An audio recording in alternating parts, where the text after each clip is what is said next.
Hello and welcome to the Torch Snuffers podcast, now available on iTunes. I'm your host, Alicia, and with me, as always, is my wonderful panel, which consists of Alex Cash. Woo-hoo! Elise the Dragon Slayer. Hi. Ben Mealy. Hi, friends.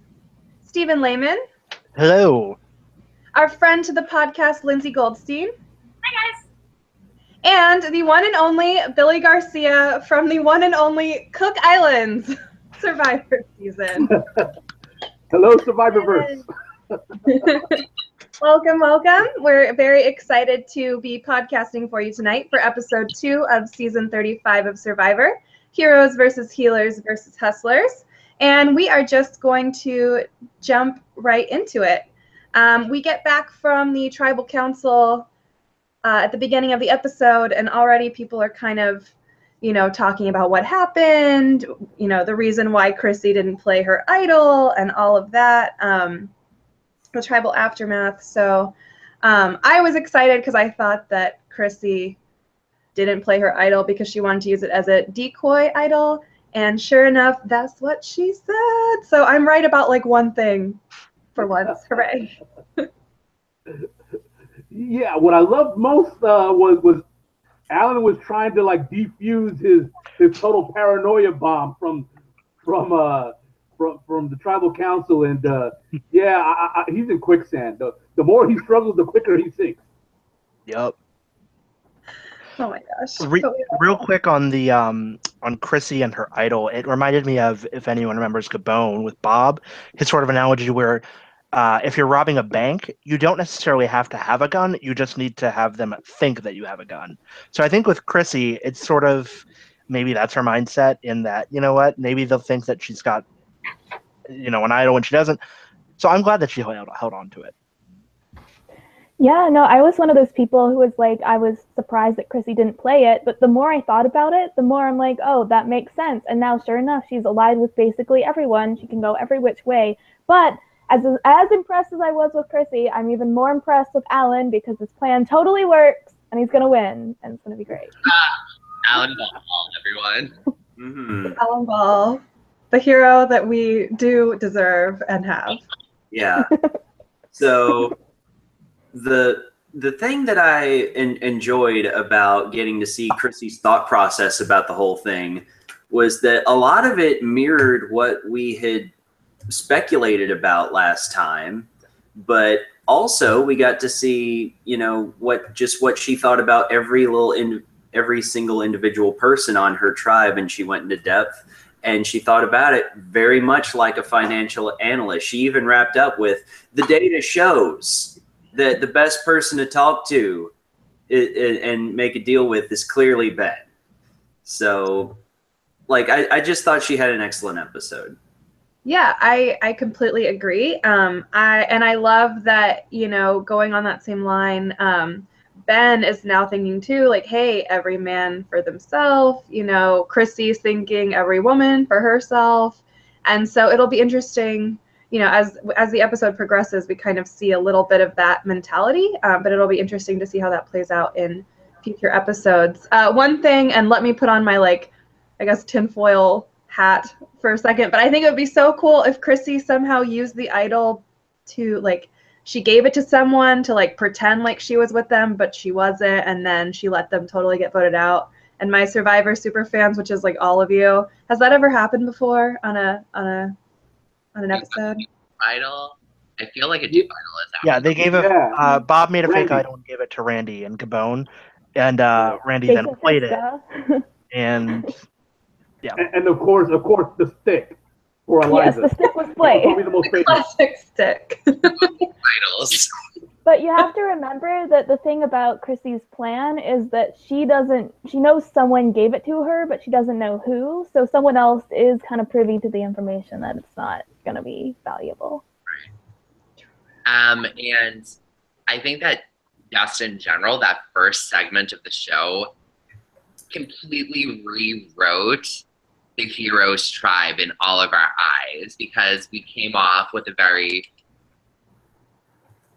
4 versus 1 perspective, but with splinters at the end of last episode. But within the first 3 minutes of this episode, they were able to completely shift the focus off of the off of the power couple onto Chrissy and by surrogate Ben. Like in one fell swoop, I immediately saw Chrissy as the only person to watch for, and that Ben is gonna be like kind of like the social puppy that she's gonna have to care for, because I think as the season goes on, Ben is going to end up being Ben. Sorry, I'm allowed to say that, no one else is. But he's going to end up being my namesake, and Chrissy is going to have to rein him in. And it was a great introduction for how influential Chrissy is going to end up being in this season. I think that was one of the gold stars that we in general as a podcast was able to see, because Chrissy was very sought after. She was one of like the 4 people that we kind of all gravitated towards in terms of wanting her to be a winner pick for most of us. So I'm glad that our predictions are turning out to be reality in that sense, because she's showing to be as influential as we perceived. I just wanted to share that I really like the comment that she broke it down like an analyst would. I think I turned to Ben at one point we were watching and said, I thought an actuary had something to do with trees. So that shed a whole new light on a whole new profession for me. But also I think it gave insight to her as a person that we definitely did not have last episode. Yeah, I'm so excited. Everyone is liking my winner pick, Chrissy. Go her. But we will leave her and the rest of the party of ones at the Heroes Beach and move on to the Hustlers. They have been, there's a lot going on with the Hustlers. There's the cutest bromance ever possibly happening. No. It's hard to be the cutest bromance ever when Devin is a part of that bromance. Hey, Yeah. don't diss my fantasy team pick that was left to me. Yeah, I have to admit though, Ryan is kind of growing on me. At first, I was like, a turtleneck on Survivor, really? Like, you gotta go just on principle. But now he's kind of growing on me, and I do like his alliance. I'm sure there's going to be more to discuss as we move forward in our podcast about what's going on there. But yeah, I'm still not sold that he's in position to win this game. But I just like the edit he's getting. He's going to be one of the most likable people in the season. And I'm feeling that a lot too. I got wicked hard David/Zeke vibes from Ryan. And I love that. I love someone where you can tangibly feel like he's on Survivor because he loves Survivor so much as like a person. And he's bringing that to the season, and he's doing decently with that. That being said, I was really intrigued by the fact that the edit kind of reflected that the focus was on Allie rather than anyone else. Based off of last episode, I would have thought that Ryan would have probably led the Hustlers just because he already found a solid 2, and she did as well, but I wasn't expecting Allie to be the focal point for what ended up happening throughout the entire episode. And I found that interesting that rather than Ryan being the focus of that, it ended up being Allie. And I think that may be something that dictates things for the season. Yeah, I was gonna touch on that too, because I feel like we almost have 2 different competing spotlights. We have Ryan we're being shown a lot of, and I think you're right with like the Zeke vibe. But Ryan, it's like he's solid because he somehow automatically has Devin now. They're like, we didn't even see Devin. I think he had like one confessional, and it was just like the throwaway, oh, we lost the challenge, blah, blah, blah. But it's like, oh yeah, we'll just do this, and then Devin will do what we want. Allie, I think, is in a lot more of a fluid position because clearly everyone's gravitating towards her, but she is going to have to make those tough calls because she has like Patrick on one hand, she's aligned with Lauren and Simone. She's like bringing everyone together, but they don't necessarily want to be together. So she's powerful in that she has more numbers, but she's not as powerful because doesn't seem to be as solid numbers. The thing that I would like to say about Allie is just that, like, they didn't have to make her the focal point of this episode. And, like, if we look at recent seasons, it's the scenes that they didn't have to include that are that tip the editor's hand the most. I mean, you know, Michelle didn't have to talk about her Girls Alliance throughout the whole pre-swap period. Sarah didn't have to, you know, have a conversation with Troyzan on an episode that otherwise went completely non-green, whatever the Green Tribe name was at the time. We didn't have to see Tyson and hashtag Coconut Bandits. Right, yeah. And so Allie didn't have to be the swing vote here. And the fact that she was really points towards her having a strong role this season. Yeah, and real quick with Allie, first of all, I think she's an Allie star, but second of all, I really also like that that she did get as strong of an edit as she did tonight, because I think that bodes well for her. I'm not surprised necessarily, but I liked how charismatic she was. I really just enjoyed hearing her insights on the tribe dynamics. I mean, we had her bit about Simone, how she saw, you know, despite Simone's being a little quirky, she gelled with that, and I don't know, I just really enjoyed Allie's insights. So I really have a good feeling about her, particularly after tonight. Yeah, I do too.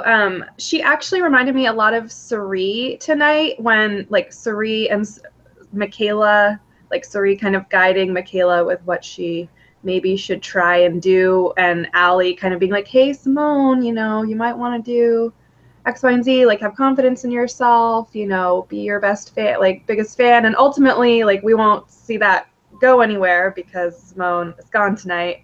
But it was just kind of an interesting thing to watch her kind of take that role of like the mentor-ish, you know, and she's been out there for 6 days and she's already doing that. Yeah, on another strange note, we had the Survivor Superpower of the Aqua Dump mentioned, and it took me entirely too long to figure out what that was. But I'm just curious, what would everyone's Survivor Superpower be if they could have one on the island? I believe I mentioned in my season I could build a toilet, which is better than an aqua dump. I actually built one for myself and then didn't share, where I just took sticks and made a little seat with no middle in the middle, you know, no middle in the middle, no seat in the middle. And then I would dig a hole and put it over the hole, and I'd do my dump, run to the ocean, clean up, come back, bury the hole, and take my seat with me and hide it in a bush until I need to go again. Yeah, that was my superpower as well. I guess you could say it's a different version of the same superpower, but I will say in Simone's defense, she was trying to share, and I don't think if, you know, she was all that introverted, she'd have stood in front of the whole tribe and said, "I just took an aqua dump." So yeah. She was trying to be outgoing. I mean, she just didn't seem to have a whole lot to talk about. Yeah, I think my Survivor Superpower would be like my scream would just kill all the bugs around me instantly, so I didn't have to deal with that. I just want straight telepathy because, let's be honest, you're playing fucking Survivor. That's what you're looking for. Okay, it's a Survivor Superpower, not like a real superpower. But fine, fair point. Options then.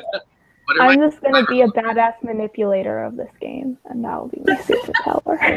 I'd go with I'd go with having like fairy glamour, so that, you know, just people would just like me. Like, if you have the social game, then you can tell them to do what you want. Okay. Can I make rice multiply? Yes. Like, let's be real. You're stuck on an island. There's no food. I get hungry. I get hate. That's mine. In the words of Crystal Cox, 20,000 grains of race. Oh my gosh. Hey, I don't know about superpower, but the best supervillain move in Survivor history had to be the dead grandmother, where that was totally set up before the season even started. So if instead of a superpower, maybe I would be looking for a supervillain power, a supervillain move. You just made me think. Literally, my superpower would be being able to conjure like fake idols and fake necklaces. Oh my god, you already have telepathy. You can't have. It's really unfair to everyone else on the island, Ben. God. I'm pretty sure Joe probably already has the power to create fake idols out of nowhere. Yeah, I'm surprised none of you said the power to just find the hidden immunity idols or have them come to you, which fortunately for Joe, on the Healers tribe, that worked out for him pretty well. He enlisted the help of Cole, which I found a little odd, and then poof, an idol appeared out of thin sand. Yeah, that was really interesting. It worked out for Joe that he shared with Cole, and I'm thinking the whole time when this happened, it's not smart. You could, get the idol for yourself. Why are they both sharing so much information back and forth with each other? And in the end, I think it definitely benefited Joe over Cole, because Cole didn't just keep the information he got to himself. He said, oh, no, you're wrong. It could be here. Let's go look right now. And then Joe ended up with it in his hands. And I guarantee we're going to see Joe benefit far more from that idol than Cole will. Yeah, real quick on the Joe and Cole thing. I thought that was just a little, I don't want to say bizarre, but I think I actually don't know if it'll benefit either of them, because you have Joe saying how now he's panicky that Cole knows too much. And then, I'm sure Cole is panicking about Joe having the idol. So, this could easily backfire to where Joe and Cole go at it, and Mike and the girls could easily cruise on through. Yeah, for a season that already had like a lot of paranoia. It's like this little having the idol clue on a tree, and then Joe needing to go get help. It's like it's feeding into the paranoia. It's like the producers like went out to make this like one of the most paranoid seasons of all time. It wouldn't surprise me if like at next episode we get a tribe where nobody wants to go to sleep and everybody just wants to stare at each other, like just to see what they might do in the middle of the night. Like, like it's getting to that point. So yeah, I'm on board with that. There's just so many moments in that one moment that hit me in the feels. It's not even funny. Like the mere fact that Joe got the idol after doing a witch hunt on Mike on the first episode, that in itself has enough irony for me to handle the season. It's like the anti-poetic justice. Exactly. Like he's preaching this, and now he's the one in that back pocket. So now we can continue to preach this, and still, like, now he's just a. And then the other piece that I really loved with this whole segment, and it goes to the foresight of Cole more than anything else. I adored the fact that he chopped the tree with the clue. That piece of itself, I have to give so much credit for, because I don't think that a lot of people would do that. And we know that Cole is not someone that came to play Survivor. He was brought on to play Survivor. So the fact that he did that is a testament to the fact that he's actually able to play a game. Yay. Real quick on Cole, just before anyone else adds, my favorite thing about Cole is that they found him in a Hollywood Chipotle. So there's hope for us all yet. I didn't want to say yes. That's very good. Can I just say that I thought it was kind of like, I get that it's a good idea because clearly Cole plus Joe, they have some sort of like combined talent to be able to find this idol.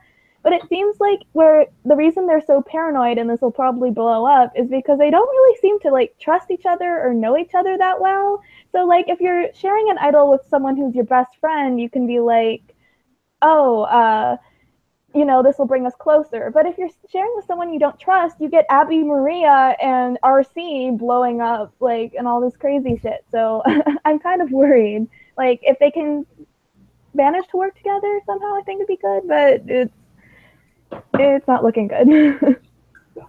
Yeah, that was my thoughts exactly on the whole situation, that they don't really have, like, as far as we know, they don't really have a pre-existing bond there. And the other thing that I would like to point out is that Cole seemed like he just kind of blurted out what the clue meant.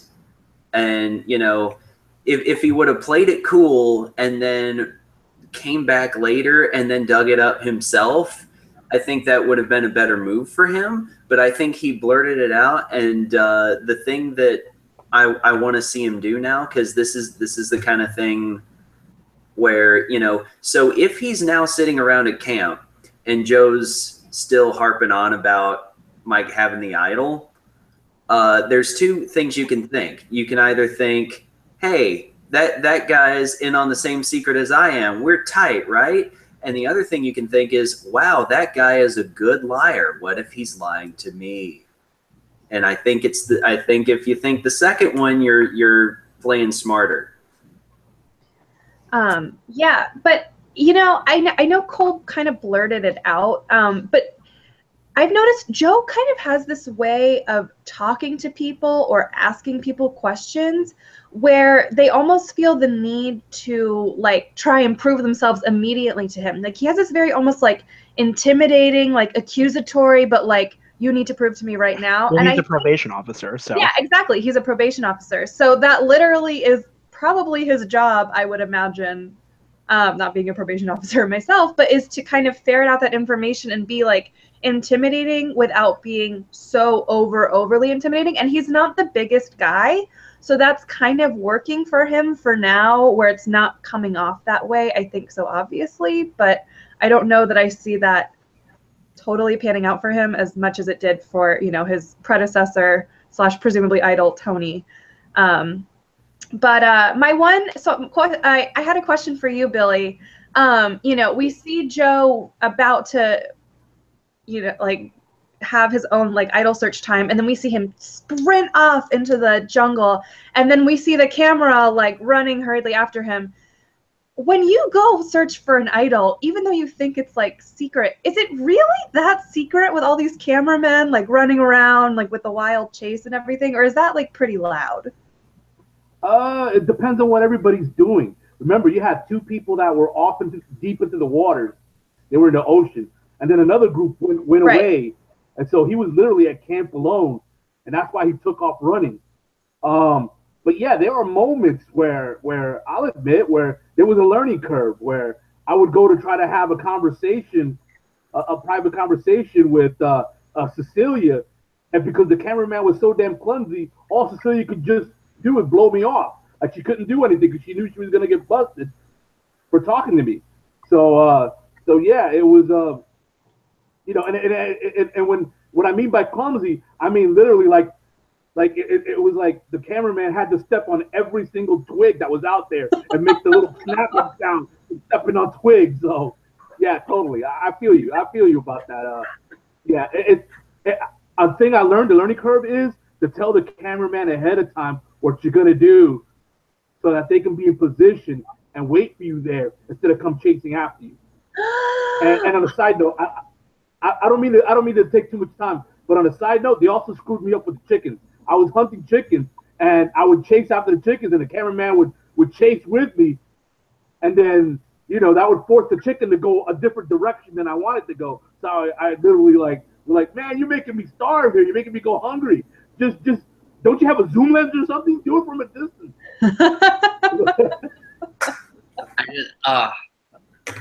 I appreciate you bringing that up so much, because I think that brings like a very crucial point of Survivor, and one that I think that we haven't acknowledged. Not necessarily not acknowledged, but like we don't fully understand the impact of having to find an idol while also being documented finding an idol or being able to do something secretly in this game. Like, we see it as viewers as real time, like things that are occurring. But for them, they have to have a camera person bugging behind them while they're trying to do something secretly in order to find something secretly in order to better their game. So I think that like, I appreciate you saying that, because I don't think that the average viewer gets the perspective of the fact that even though they're trying to be secretive, they also have a crew that needs to also be lugged around with them. So they need to really choose when and where they do things in order to put their individual game ahead. Yeah, Billy, I love that tip. I'm totally going to be stealing that if I ever play Survivor or like anything ever. I'll be like, meet me at the tree. It'll be great. But yeah. Tasha did that, and then she got stood up. Oh no, poor Tasha. That's so sad. Oh, I mean, that makes me sad for her. She's so great. Yeah, but I guess, yeah. So we will no longer, none of us will be crashing around in the trees if we're on Survivor. We're gonna be like playing it cool and get sneaking away, unlike Patrick, who was running around like a crazy person with machetes, getting away from crabs, screaming. It was kind of, madness at that camp a bit. What's up with the crab? He had the crab by the arms, so the crab was not going to get him, and he's screaming like a bitch. I was like, is there a second crab we're not seeing, like dangling from his nutsack or something? Like, what was all that screaming about? I have a crab thought. If you go on the official YouTube Survivor on CBS page and you watch the cast preview videos, you will see a clip while Patrick is being interviewed of him like picking up a crab by the arm and being like, "Woo!" and it's like, okay, so how afraid of crabs are you? Perhaps Really? Not Conspiracy theory. Well, aren't they also not showing, isn't like Patrick and Allie friends from like before or something? And they're not showing that either. So I have like a lot of questions about Patrick's edit during the season. Me and Lindsay just did a full-on double take to each other. Like, what? There's pregame? I don't think it was pre-gaming. They just knew each other or something. From college and stuff. I think they had a few classes at Auburn. This is Steven's info. Yeah, so to my knowledge, they had a few classes together at Auburn, which is a huge ass school down in Alabama. But yeah, I don't think it was anything beyond that. Like, I think they're just like acquaintances or something. But obviously, in a situation like that, you're gonna gravitate towards what you know. So it was funny to me that they edited around that, like, oh yeah, like I've known Patrick Franken editing since day one. Like, I don't know, but yeah, like I'll give you an example of my season. JP went to school with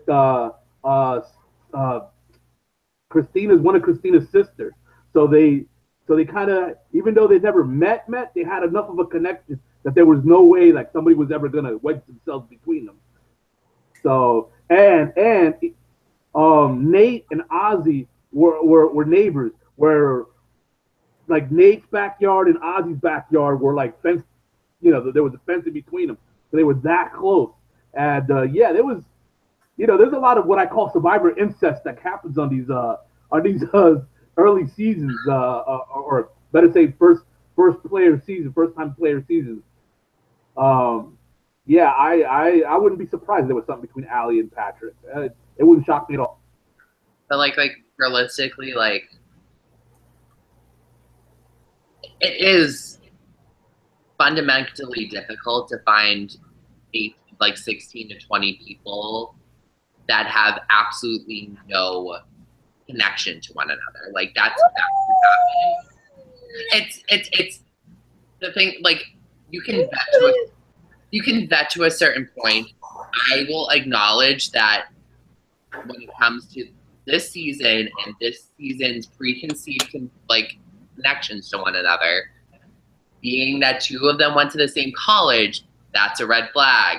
That is something that you could like intercept. But you're not going to know that like another cast member's sister went to the same college and therefore they have a connection that they're going to bond over.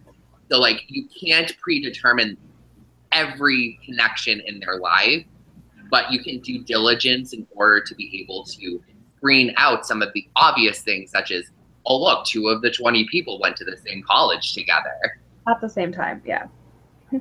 Well, I will say that if it makes it better, I don't think Allie's the type of person who is like, well, now I'll never be able to get rid of Patrick because we went to the same school. Because I do think she was seriously considering getting rid of him. And it almost felt like Ryan was talking her off of that into getting rid of Simone more.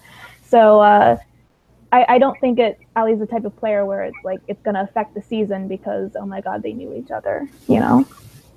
Fair enough. But I do think, harping a little bit on what Ben was saying, you may not be able to catch like everything, but if you can like not get like in my season, like 16 people out of 20 from LA, that would probably go a long ways, you know, to preventing that Survivor incest that I was talking about. Yeah. So, yeah. I was going to say the same thing. I was like, there are more than 16 or 18 dates in the country. There's a start.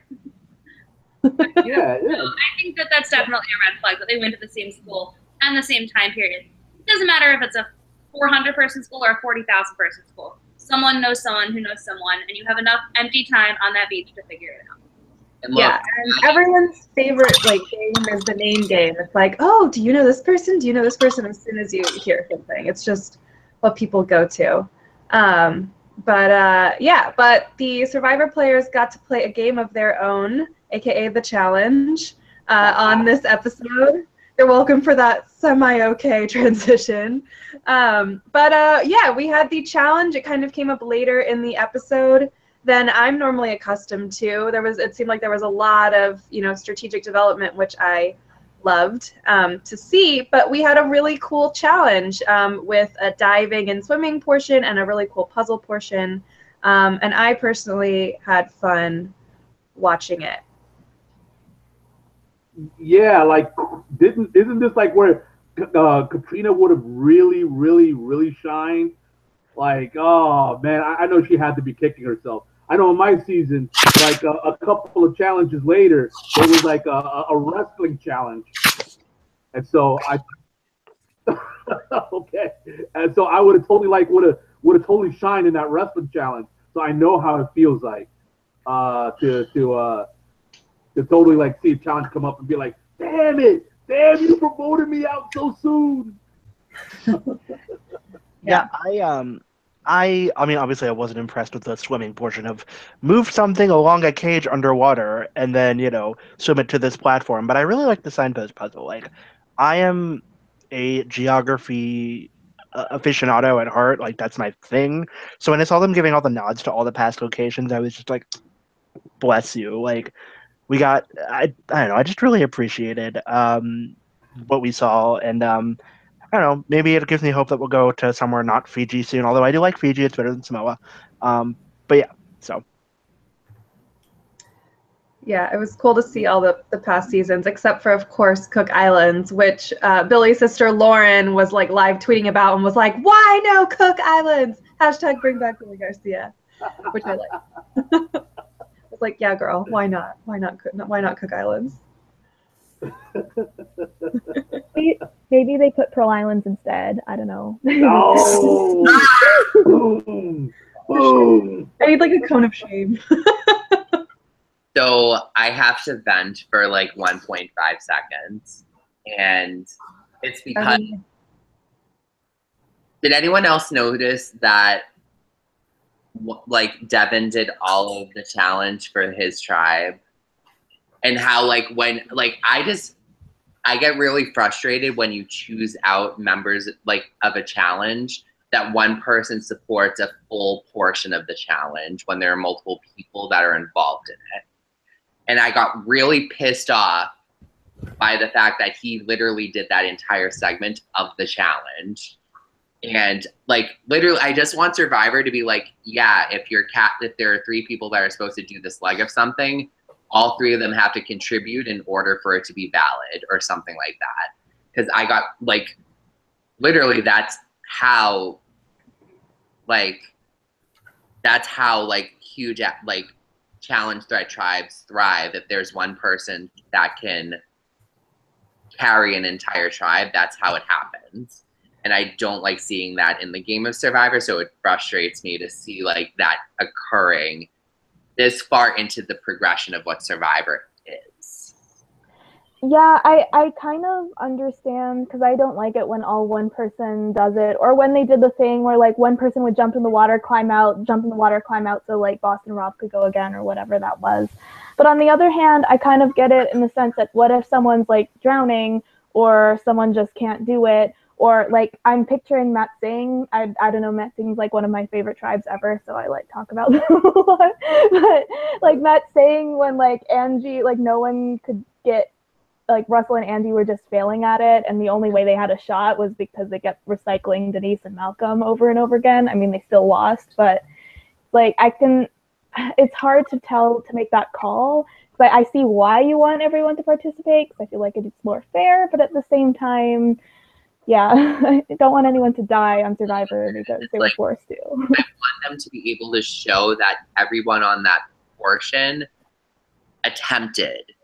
Like they had to actually try, because it didn't even show that. It literally just showed Devin diving down and doing that entire segment. And like, if you gave me like a 3-second Ryan fails at diving down, Patrick fails at diving down, I would have been good.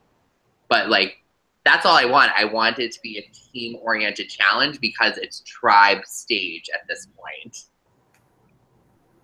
I hear you, but sometimes some things don't translate well to a television. Like if the rule is that the count is an attempt, you have to submerge and come back up. It could be so quick that even the cameras don't catch it, or a person will just dip their head underwater and then just come back up, like literally without leaving that little netted area where they put the clues in. So you know it's possible that it just didn't translate well to television. Having said all of that, am I the only one that was disappointed that the lifeguard swam so poorly? Like I was expecting her to own it. Like what was that all about? She's a freaking lifeguard. She comes up empty-handed. I was like, no, this is Kelly Wigglesworth all over again against Jarvis. Really, just don't swim in the ocean when she's on duty, I guess, or you might be a little out of luck.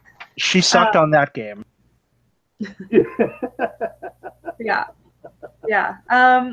But ultimately, you know, her team is one of the teams that won despite her lackluster performance, and the Hustlers lost, and they ended up at Tribal Council.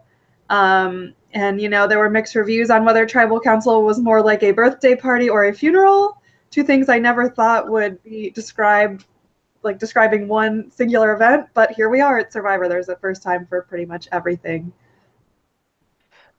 Just a real quick point on the analogies. I wasn't too fazed by them, only because this season on Australian Survivor, this guy's been using really morbid ones, like, oh yeah, if your cat's drowning, like, do you go and save it or do you let it drown? Or another one that he used last week was, if you're all in a speeding car, like, do you jump out so the driver doesn't kill you all, or do you like jump out and risk dying? So I was like, oh, I like that birthday party metaphor. It's cheerful. Until it. I don't know if it has the most appropriate feel for the context of the situation. Billy, can you attest? Yeah, I think the whole birthday party thing was probably him trying to steer the conversation one way, and then he failed. Like it was an epic fail. Like he didn't get to do the narrative of the tribal council, which is what I think he was going for. Yeah. So that's what I was feeling. Like I was feeling like, honestly, I feel like he made that analogy during it, and it was such a dud tribal council that's what dictated what the tribal council actually was. But that's not my point. My point is, oh my god, Lauren's still alive. Oh my god, we all said that she was going first and she survived. WTG Lauren. So yeah, I kind of want to be like thumbs up Lauren because she was very naturally the first boot of that tribe. And we didn't even give her a shake in terms of being a person that was going to be voted out for the first tribal. So what's up with the hustlers? I don't know. So yeah, I am so here for Lauren to continue to not be the first person voted out.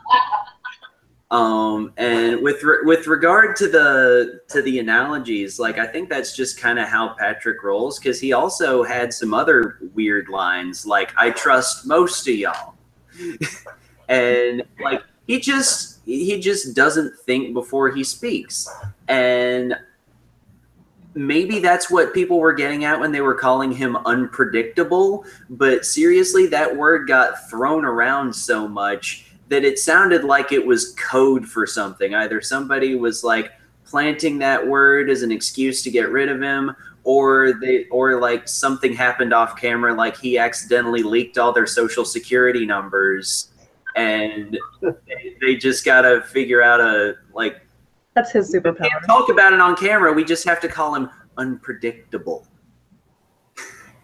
Yeah, So, I don't know. I feel like Survivor has been casting more of this awkward stereotype.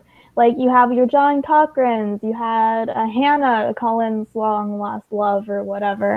You have Ryan this season. I feel like Patrick's kind of the Fabio type of going all over the place, crazy.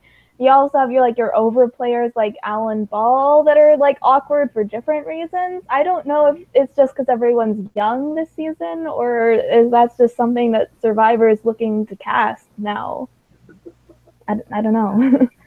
Yeah, real quick with Patrick, I had a little bit of a throwback with this, if anyone remembers. It was in Nicaragua. Sash said something about the idol, but long and short was something to the effect of, "Oh, I'd like to have it in case I lose trust in them." And of course, everyone jumped on that and was like, "Oh, what?" And he's like, "Just kidding, man. If they lose trust in me, whatever." But then, real quick on Lauren, I'm so happy that, God, 30 seasons later, Patricia Jackson and Zoe Zanadakis are back in our life.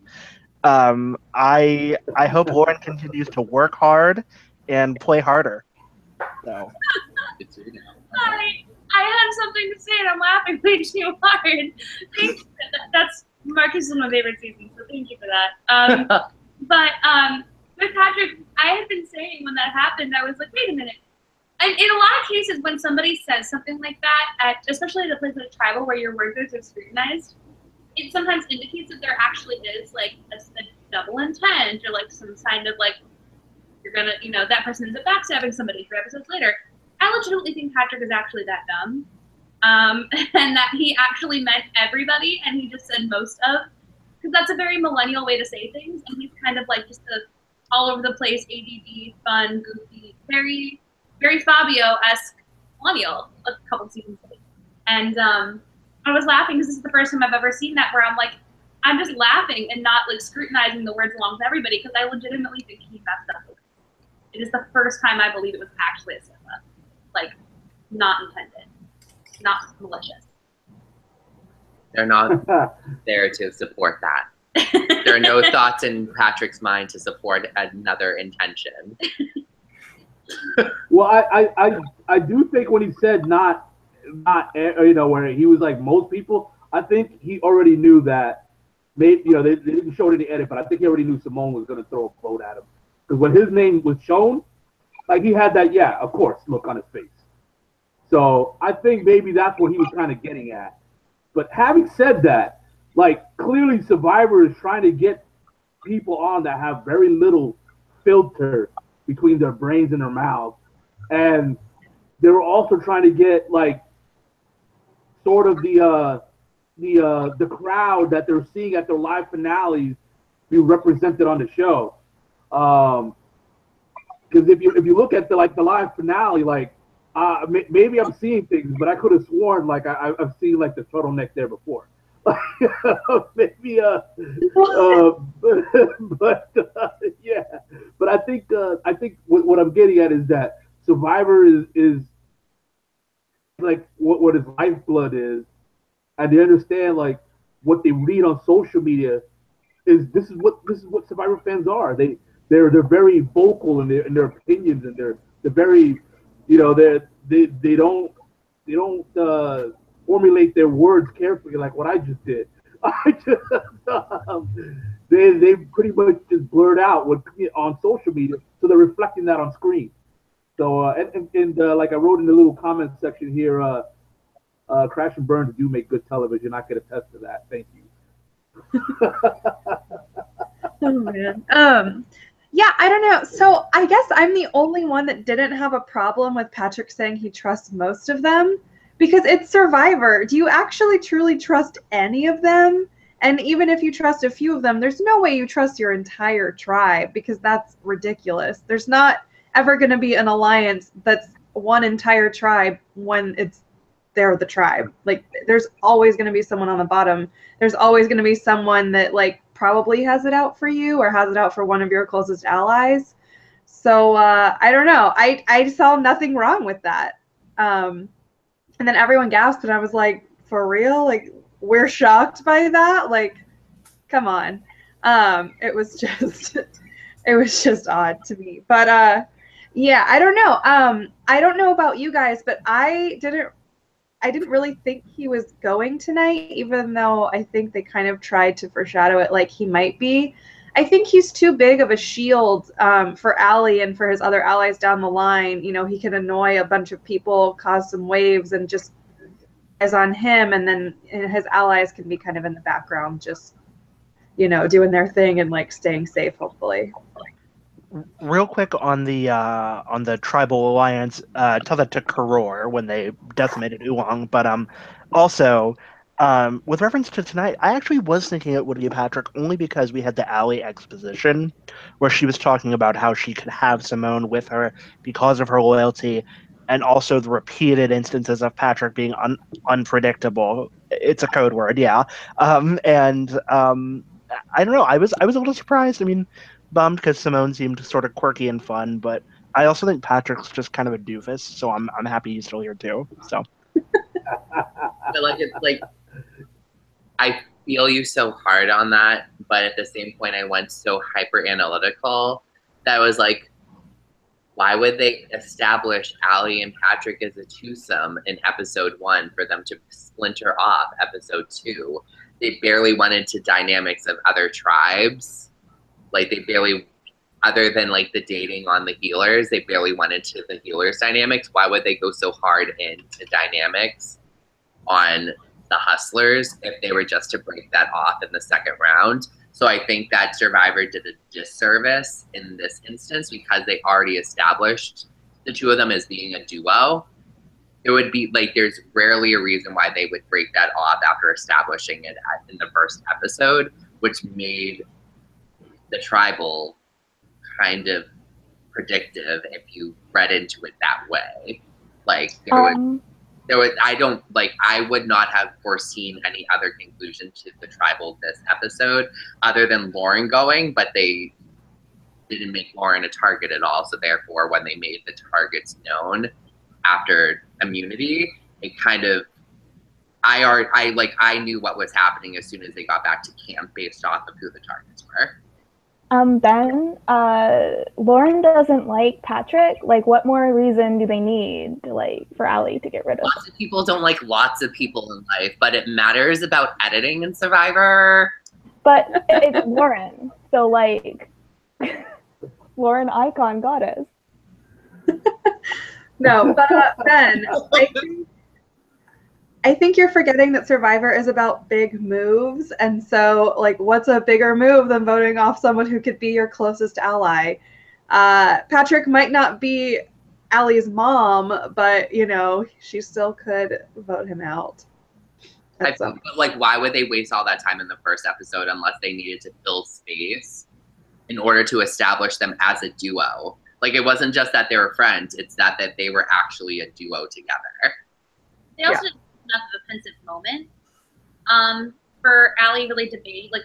If we had had the Sierra in the hammock voting her mom off, contemplating almost crying moment, yeah, maybe I would have fought it. But similar to Ben, he went into tribal.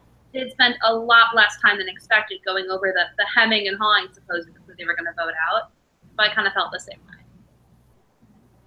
way.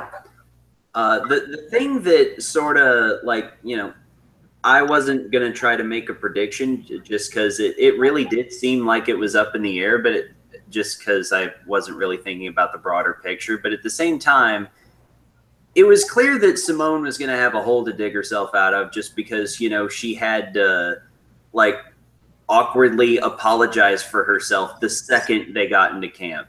When you do that, not even particularly just based on a particular thing that happened at the challenge, because if you apologize for something that happened at the challenge, that's one thing. If you're apologizing for your existence when you get back to camp, that's a huge red flag. Like, literally, her apology was, guys, I'm sorry that we're not able to get to know each other more. That's a red flag on day 6. Like, when you're, guys, I'm sorry that we're not able to get to know each other more. That means you're going home.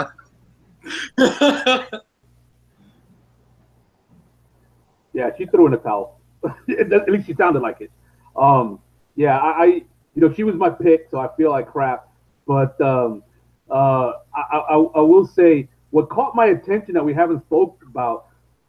Like, maybe you guys can correct me. Did she say 10 brothers and sisters? Like, yes. Holy crap! Like, right? I'm like, how did he feed all those mouths? Like, what? She can feed them fish because now she knows how to gut them. Yeah, and they're in New York City. That's the crazy thing. Like, we live here. Like, you live here. Like, how did they fit 10 brothers and sisters in one apartment? Holy crap! I like they sleeping in the back. Real quick, I think someone's originally from, like, Worcester, Massachusetts or something. She's from, like, Massachusetts, so. She grew up 20 miles from where I live right now, and you can totally find 8 bedrooms for $1,000. So I know what's up. I know that you could have raised that 12-person family. Holy smokes. Yeah, that's crazy. Yeah, before we wrap up and kind of move on to like what we saw for next week, does anyone have anything else they want to add about this week's episode? Lauren survived. Lauren survived. WTT Lauren. I don't get the Lauren love totally, but like I'm happy if you're happy. Honestly. I think, just real quick on the Lauren love, I think it's more. But, yeah. Moving on to next. Wait, what? I would say with Lauren, I think it's more of like being pleasantly surprised because she's stuck out like a sore thumb as such a glaringly obvious first boot of her tribe. Like when you see that tribe and you're like, oh, but like she's still here, so hey, good for her. I'm happy to see her, you know. Fair, yeah. Moving on to next week, I was happy to see Jessica give Cole a little kiss on the cheek. We're seeing another Survivor showmance bloom, and I like this one, so I'm happy. But anything else anyone's excited for next? I'm so happy to see the implosion that is Patrick versus Lauren 1.0. My body is ready. What do you feel about Lauren? Oh, can we talk about the fact that Lauren decided to lambast the entirety of Gingers? Can we talk about that for a moment? Because I was waiting for you to bring that up. I have words. Because how do you predict that somebody isn't trustworthy based off of the color of their hair? Like, come on now. Come on now. We just gotta let that out there. Go. Because I don't have anything more to respond to that. Like, go. I remember reading something written by somebody who had a very deeply embedded distrust of anyone named Derek. So people just develop the strangest prejudices, I guess. But what I'm excited for, hopefully next week, is Rourke gets another confessional. She went without this week. I was disappointed. Oh. Yeah, I was disappointed that we didn't get any more of the Alan paranoia. Like, it was such a soul stealer in the first episode. How could they not continue that narrative? Like, even if he's like paranoid that the tree is staring at him or something, I don't care what. Like, it could be anything. Just put him on screen. That's what I'm rooting for next week. Just put Alan on screen, and we don't need to do much else. Like, just put him on there, then go to the challenge, then go to the tribal, and then come back to him just for some extra. I think that's the sign that Alan's just gonna make it all the way to the end. That they want to like spread out the Alan shots. Right. I mean, he's gonna be here all season. It's the classic cool down episode in edu terminology. Yeah. Yeah, I'm a fan. I'm Team Alan, so I'm a fan of seeing more of him. And I know that Ty is an Alan fan because Alan is his winner pick for the season. Lindsay, since you are our guest, you get to select a winner pick. We are all competing for a Survivor buff. We have all already previously picked our winners, so you cannot pick Chrissy, which is my winner pick, Ryan, who is Alex's, Alan, who's Ty's, Desi, who is Elise's, Rourke, who is Steven's, Ben, who is Ben's, and sadly, Simone, who is no longer with us, who was Billy's. Billy's your turn to more. And Ben's been making fun of me all podcasts because I've actually had the list of their names up on my phone to keep track of everything. I'm still learning names. No one picked Patrick, did they? Nope. You know what? I'm gonna go in on this one. I think we could get a really cool twist where Patrick gets used as a meat shield only to actually beat out less likable people in the end. All right. Patrick has been taken off the list then. So we will see who will reign victorious. Viewers, you also have a chance to win a Survivor buff. Every time you share our podcast episode, you will be entered to win a buff as well. So get to sharing. And with that, thank you everyone for joining. We will see you next week for episode 3. Have a good night. Bye.